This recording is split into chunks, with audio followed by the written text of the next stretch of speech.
Sir नमस्कार। नमस्कार जी। क्या नाम है जी आपका? मेरा नाम है जी अश्विनी कुमार शर्मा। अश्वनी जी, कहाँ से आए हैं आप? मैं पठानकोट पंजाब से हूँ जी। सर आपसे जानना चाहेंगे, संत रामपाल जी महाराज जी से नाम दीक्षा लेने से पहले आप क्या भक्ति साधना करते थे? ऐसे है कि ये मैं बात यहाँ से शुरू करता हूँ कि हमारे घर एक मंदिर है फूलों वाली माता का, और वो मंदिर जो है दुर्गा का मंदिर है, शेरावाली का। उस मंदिर में मेरे पिताजी सन 78 से वहाँ पर वो पूजा पाठ करते थे, उस मंदिर को संभालते थे। और उस मंदिर को जो है वो इतनी देर से संभाल रहे थे। और उस समय मेरी जो उम्र थी उस समय 5 साल की थी, 11 साल की थी। जब मैं उनसे क्वेश्चन करता था कि बेटा ये आप बताइए कि ये दुनिया और ये ब्रह्मांड कैसे बने हैं, उनको इस बारे में जो नॉलेज थी जो आम सबको थी। पर मेरे बात ये जो है सन 78 की बात है। उसके बाद क्या हुआ, वो मंदिर जो हमारा बना है वो एक चमत्कार के अनुसार हमें वो मेरे पिता जो है वो बहुत क्रिटिकल बीमारी में थे, वो ठीक हुए थे। तो उस समय हमारा यही था कि भी जो शेरावाली है, जो माता रानी है, इससे बढ़कर कोई भी दुनिया में इनसे बढ़कर नहीं है। चाहे ब्रह्मा विष्णु महेश है, चाहे कोई देवी देवता है, सारे इनके अंडर ही हैं। और जो दुनिया बनाने वाली जो है ये दुर्गा ही है, और इसके सिवाय कोई नहीं है। पर जब 2005 में मेरे पिताजी की डेथ हो गई, और उसके डेथ के चौथे दिन जब हम अस्थि लेने जाते हैं, उठाने जाते हैं, उस समय क्या हुआ कि अस्थि उठाने के जब हम हरिद्वार जाते हैं, जैसे सब जाते हैं, आम संसार भी सब जाता है, तो उस समय क्या हुआ कि अस्थि कलश जब हमने अस्थियां लेने गए, उसके बाद जब आए हैं तो आते हुए मेरे पिताजी का जो है, मेरी सिस्टर है, मेरी बहन है छोटी, मेरे से 9 साल छोटी है, उसमें वो प्रवेश कर गए। प्रवेश करने के बाद वही बातें करते थे जिनको मेरी सिस्टर ने कभी आज तक देखा नहीं, कभी उनके साथ मिली नहीं, उनको भी वो नाम लेके बुलाती थी जैसे मेरे पिताजी बुलाते थे। हमें कंफर्म हो गया कि ये पिताजी हैं हमारे। उन पिताजी बीच में उनके जब आए हैं तो उन्होंने आगे वो बातें की हैं जो मेरे एक शॉक थी, मेरे लिए एक बड़ी शौक वाली बात थी। एक तो उन्होंने कहा, बेटा हमारे पल्ले कुछ नहीं रहा, हमारे पास कुछ नहीं है, आध्यात्मिक कमाई कोई नहीं है हमारे पास। दूसरी बात उन्होंने कही, बेटा हमें ये नहीं समझ लग रही है कि हम कहाँ जाएँ। 13 दिन रहे उस मेरी जो बहन सिस्टर में, 13 दिन के लिए। तीसरी ये कहते हैं कि हमें एक टाइम लेके आए हैं, टाइम फ्रेम लेके आए हैं, इस टाइम फ्रेम में हमने अपने काम जो रुके हुए करने हैं, उसके बाद हमने चले जाना है। अब ये तीनों चीज़ें मेरे लिए शौक थी कि भी इतनी भक्ति करने के बाद सारी उम्र इन्होंने दे दी, सन 78 से लेकर 2005 तक सारी अपनी एक ज़िंदगी सारी एक दे दी है। हमने भी सारी उम्र इनको, दुर्गा को समझा, माता रानी को सबसे बड़ा समझा। और माता रानी हमारे साथ किया क्या है, झटके से एक झटके से उनकी मृत्यु हो गई। मृत्यु होने के 5वें दिन वो मेरी सिस्टर में प्रवेश होकर बोल रहे हैं कि हमारे कुछ भी नहीं, हमारे पल्ले सब अंधेरा अंधेरा नज़र आ रहा है, आगे कहाँ जाऊँ मुझे नहीं पता। अब ये क्वेश्चन मेरे लिए एक बहुत बड़ी बात थी, क्योंकि आम जो खोज करने वाला बंदा होगा कोई, या खोजी होगा, उसके लिए तो बहुत बड़ी बात है। उसके बाद क्या हुआ कि जब पिताजी ने 13 दिन उसमें रहे, और उन्होंने एक तो बात की, हमारी भक्ति माई ख़त्म हो गई, हमारे पास कुछ नहीं है। कोई तो हमारे पास हमारे पैर को हाथ लगा के भक्ति माई ले जाता है, कोई क्या करता है कि किसी को हम आप आशीर्वाद दे देते हैं। तो मेरे पास अभी पल्ले कुछ नहीं रहा, हमारे पल्ले। मैंने उनसे फिर क्वेश्चन किया कि मुझे ऐसा आप बताओ कि आप उधर की बताओ जहाँ से आप आए हो, अभी डेथ के बाद जहाँ पर आप होके आए हो, जो क्या क्या देखा आपने, मुझे वो चीज़ें बताओ, ऊपर की चीज़ें बताओ, स्वर्ग की, नर्क की, जो भी है, जैसे भी है बताओ। उन्होंने आंखें बंद करके कुछ नहीं बताया। तो मैंने कहा कि मुझे तो वो ज्ञान चाहिए जिसमें क्या है कि सब कुछ पता हो मुझे, कि देवी देवते क्या हैं, कुरान शरीफ अलग से, ये मुस्लिम धर्म क्या है, ये धर्म भी सारे पता होना चाहिए, और देवी देवते सारे पता होना चाहिए। मुझे उस भगवान का भी पता होना चाहिए कि जो भगवान जिसने सबको बनाया है, और वो शक्ति भी पता होनी चाहिए जिस शक्ति से चलता है। क्या वो माता रानी ही है, क्या वो दुर्गा ही है, कि कोई और है। पर इस चीज़ का जो है अब नहीं पता लगा, क्योंकि उनको इस चीज़ का नहीं, वो बता नहीं पाए। उन्होंने क्या किया, मुझे अपना नाम उपदेश दे दिया कि ये नाम उपदेश ले लो, ये नाम उपदेश लेके आप भक्ति करो, और इस भक्ति के कारण फिर आपको पता लग जाएगा, सारा कुछ पता लग जाएगा। पर मुझे उससे कोई लाभ नहीं हुआ। मैंने क्या किया, मेरे पास कोई सोर्स नहीं था। मैंने ये मन में बैठान ली कि अगर तो या तो मेरे पिताजी से बराबर कोई होगा, वो इस क्वेश्चंस का आंसर सबका देगा, इस प्रश्नों का सारा आंसर देगा। और दूसरी बात कि या तो उनसे बड़ा होगा, वो देगा।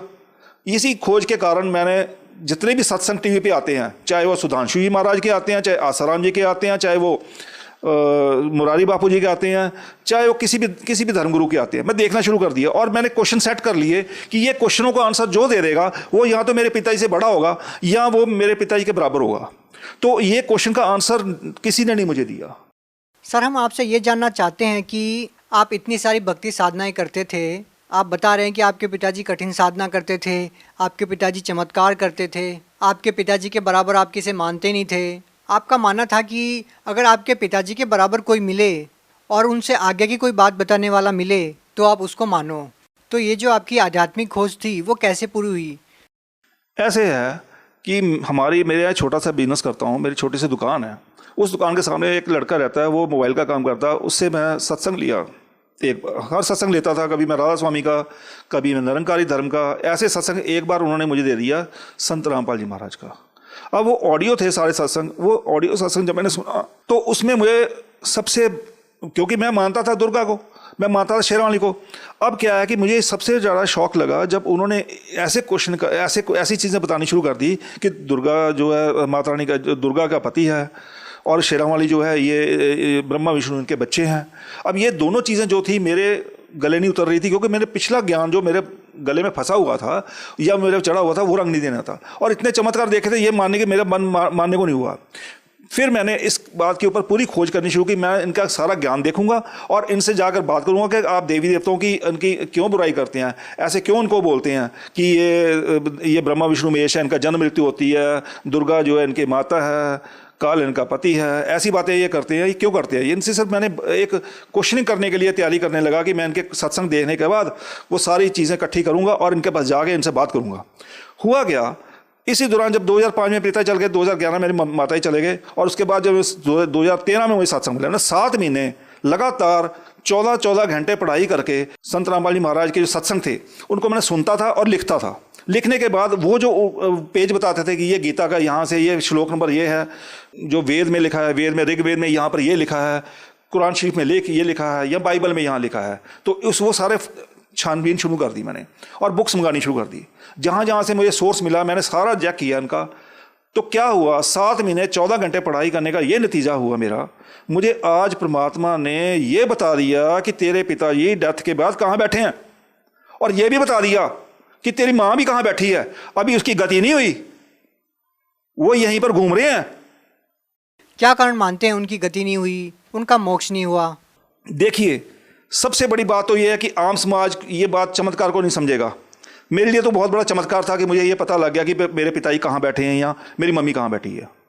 पर अगर कोई आदमी, अगर कोई भी व्यक्ति अगर इसके अध्यात्म ज्ञान को ध्यान से सुनेगा और समझेगा और समझने की कोशिश करेगा तो उसको पता लग जाएगा कि वो कहाँ बैठा है, किसकी पूजा कर रहा है, किसकी करनी चाहिए, किसकी नहीं करनी चाहिए। हमें दुर्गा की पूजा भी करनी है, हमें किसी शिव जी की पूजा करनी है, किसी उसके एक मंत्र है, उसको बुलाने का एक तरीका है, और वो अपने आप लाभ देंगे। पर ये है कि जो पूर्ण परमात्मा है, या पूर्ण परमात्मा जैसे संत रामपाल जी धरती पर एक अवतार लेके आए हुए हैं, उनकी भक्ति जो है वही, उसी साधना से सब कुछ मिलेगा।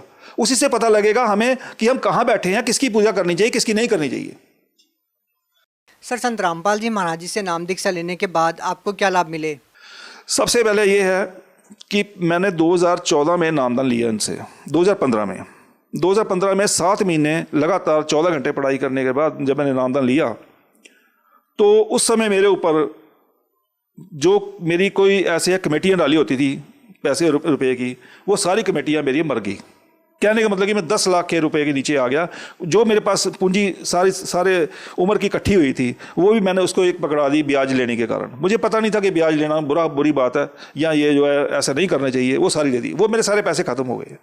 अब जो लोग जिनके पैसे मैंने लगवाए थे उस कमेटियों में उस ब्याज के तौर पे, वो मुझे जानते थे, मेरे थ्रू लगे थे, तो ये है कि वो मैंने देने थे उनके। अब कहाँ से देता, काम मेरा है नहीं था, कारोबार मेरा है नहीं था।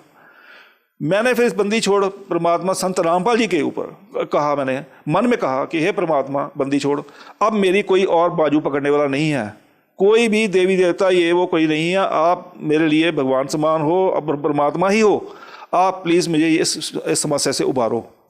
उन्होंने मुझे आर्थिक लाभ इतना बड़ा दिया कि जहाँ पर मेरी 2,000 रुपया 3,000 रुपया एक दिन की सेल होती थी, वहाँ पर मेरी सेल एक दिन में उन्होंने 43,000 46,000 सेल करनी शुरू कर दी।